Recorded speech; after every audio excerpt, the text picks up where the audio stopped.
All right, so whoever jumps on, hopefully they can tell me if there's audio still and whatnot. So, what the fuck was that? Oh, it was just a little doodad thingy. All right, let's get this on the show on the road.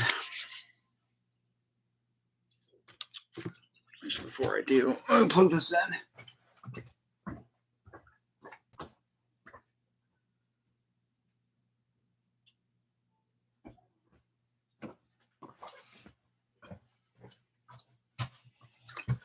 Maybe someone will eventually jump on. Maybe not. Who knows? All right, let's get this on the road. I've done this in a while. Hey, what's up, everybody? The Jack Nerd here, bringing a quick live stream for you.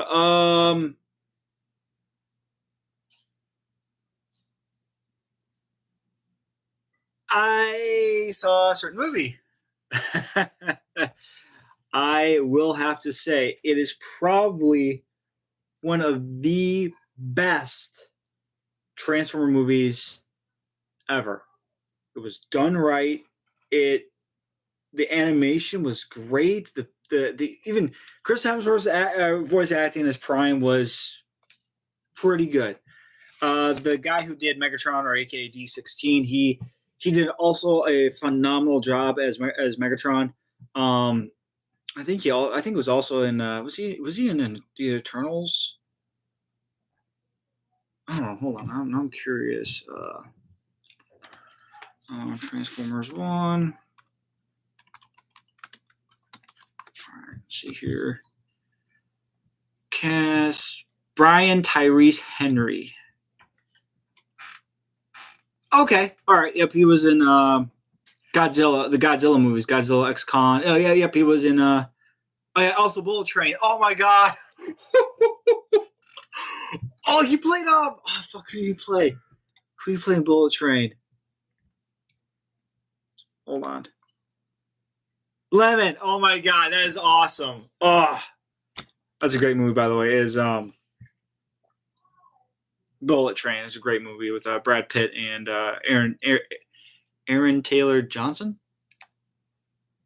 Yes, yeah, Aaron Taylor Johnson, great film.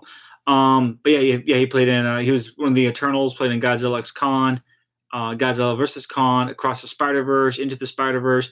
But he played Miles' dad, right? Hold on.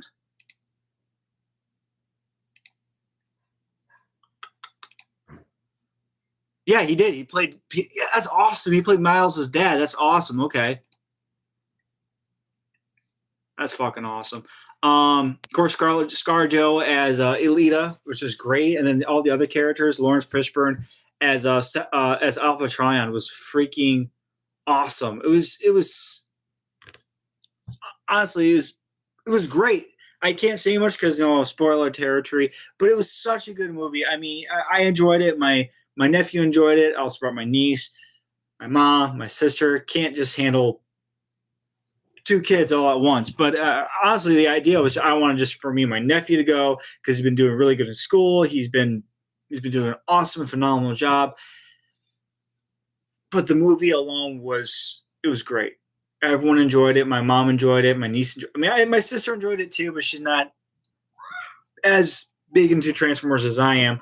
But it was so good. Even my nephew, he's got this little Transformers 1 Optimus Prime. And then he brought it. I brought my Optimus too.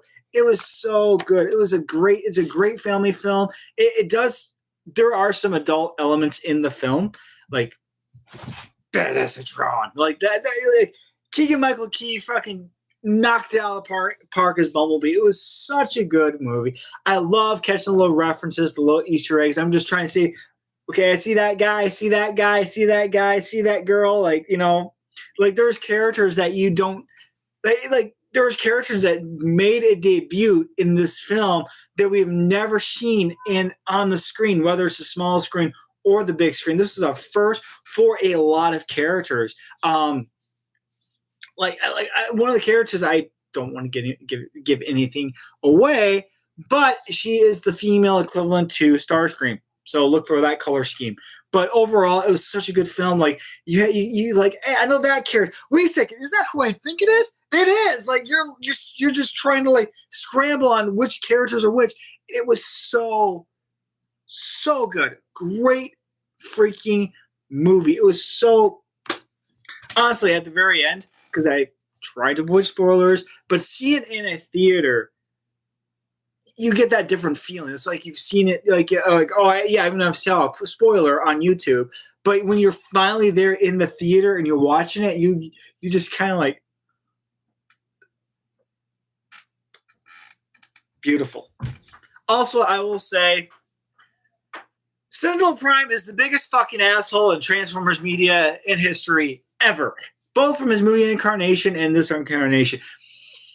Also, another thing, this has no connection whatsoever to any of the Bay movies, maybe Bumblebee, maybe Rise of the Beast, but no connection to Bayformers at all whatsoever. I don't know what kind of crack they're smoking on at fucking Paramount, especially with Benedict Arnold. What's his name again? Hold on.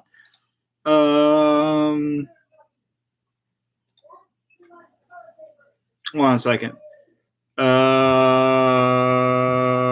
Lorenzo Di Bonaventura, that guy. He's on crack if he thinks this is even connected to anything.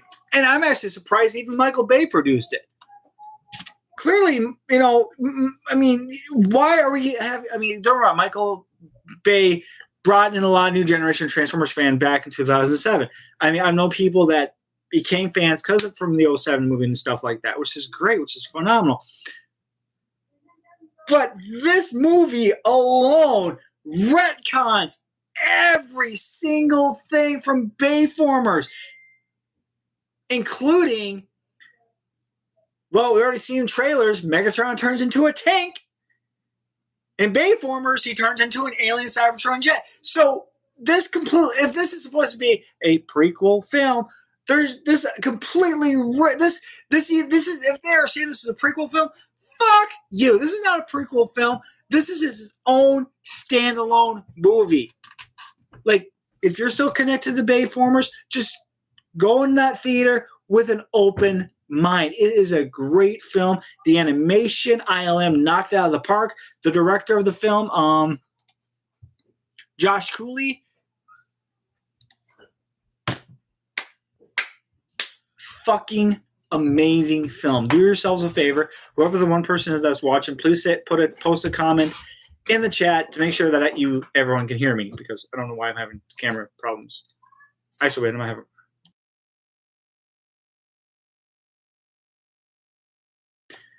Okay, never mind that person. Okay, the microphone is actually working because I see the little green line. But it's a great film. Do yourselves a favor. Go watch Transformers 1. It is the best Transformers film ever, bar none. It blows Bumblebee out of the park. Rise of the Beast was still a good film. Blows all the Bayformer movies apart too. And it's an origin film for Optimus and Megatron. It had so many references and Easter eggs. You're just like, this is going to introduce such a new generation of Transformers fan. When I was there, at the theater, right? We finished watching the movie. There was like this little kid. He's got a Generation 2 Grimlock he's transforming. I'm like, this is why Transformers is still relevant to this day. This is why Transformers has been going on strong for 40 freaking years. It's so. And then there's a little kid that dressed up as Optimus Prime, had a little Rise of the Beast Optimus Primal Studio Series. Like, Transformers still holds that relevancy to every kid, to every adult, because I'm a diehard Transformers fan. And as an adult going to see this movie, I'm like, this movie's going to make bank. This is such a good film. So freaking phenomenal. Oh my God.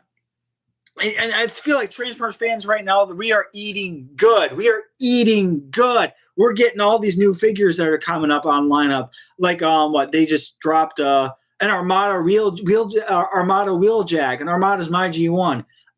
They dropped a Blitzwing repaint, a bunch of other stuff, and they're announcing Studio 86 Devastator. Fuck. A Studio 86 Devastator? If I was still in the Chug line, yeah, I would be collecting a lot of the Studio Series stuff. Straight up. I would be.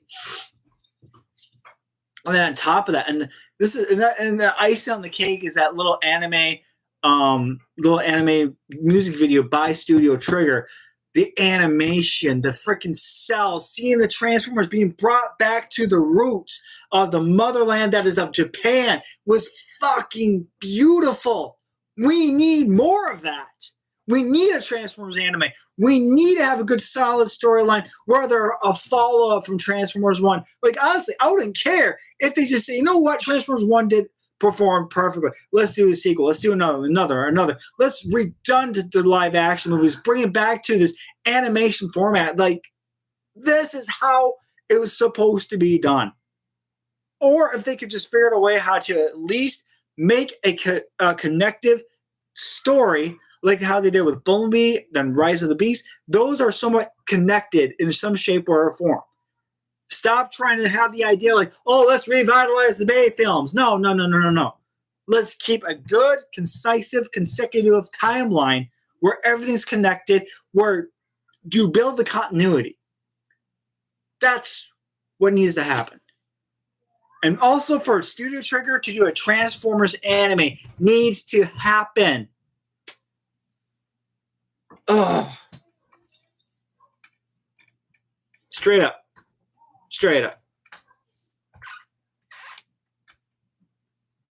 But yeah, that's just my reaction. I'm definitely going to see it again. I felt like I missed a lot, but probably not going to not bringing a Prime. I only did this because I was with my nephew, and he's going to, hey, raising them right.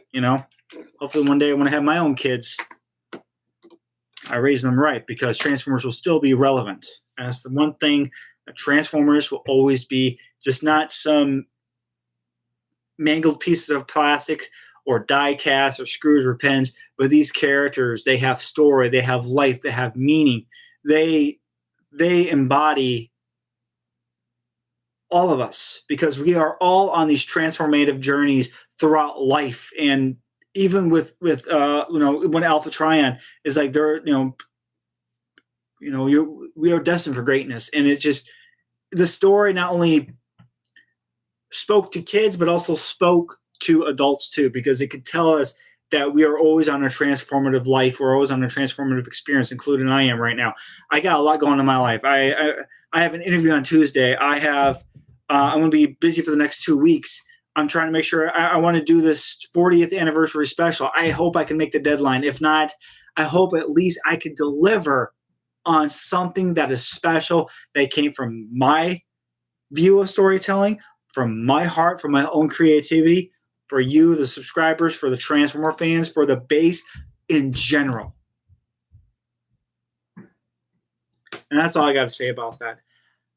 This is not gonna be a lot. This is not gonna be a long live stream. I gotta get to bed at a decent time.